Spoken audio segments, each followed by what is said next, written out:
Whenever you create a new workbook in Microsoft Excel, you are given a single worksheet. Now we already know that you can have multiple worksheets. And in fact, there is no limit to the number of worksheets you can have in a workbook. Obviously the file will get bigger and bigger, and at some point your machine will struggle to open the file, but the software itself has no physical limit on the number of worksheets you can have within a single workbook.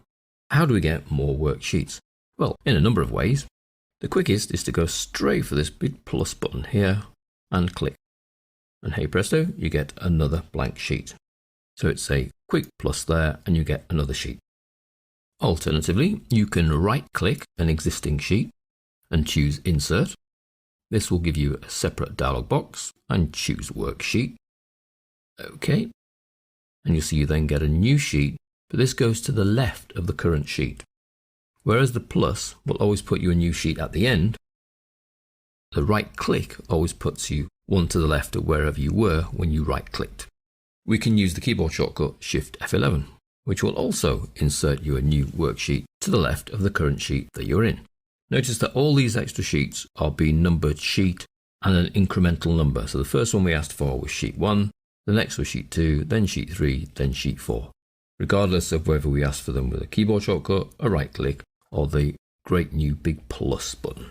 And then the final method for inserting a new worksheet is choose where you would like the new worksheet to become the left of, and up on the home ribbon we have Insert, which has a little drop down arrow to the right of it, and we can choose Sheet.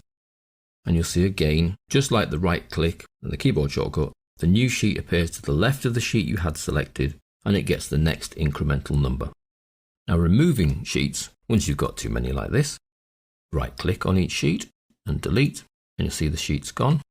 So let's just put a little bit of content in here. And then went to right click and delete. We are presented with an error box that tells us that if we delete the sheet, you can't undo it. So you can't actually undo the deletion of a sheet. It didn't ask us on the previous sheet because the previous sheet was empty. This one contains some content. Deleting it will mean that I cannot get back that content. So you have to be a little bit careful about deleting a sheet, but we do get the dialog box to make sure we're making the right decision.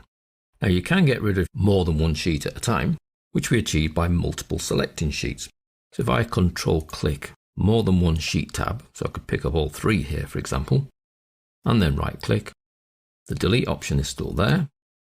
I'm asked if I'm sure I want to delete all of those sheets, and delete, and all 3 sheets are gone. So we can get new sheets, or we can throw sheets away, with the caveat that if you throw a sheet away that has some content, that action is not an undoable action in Excel.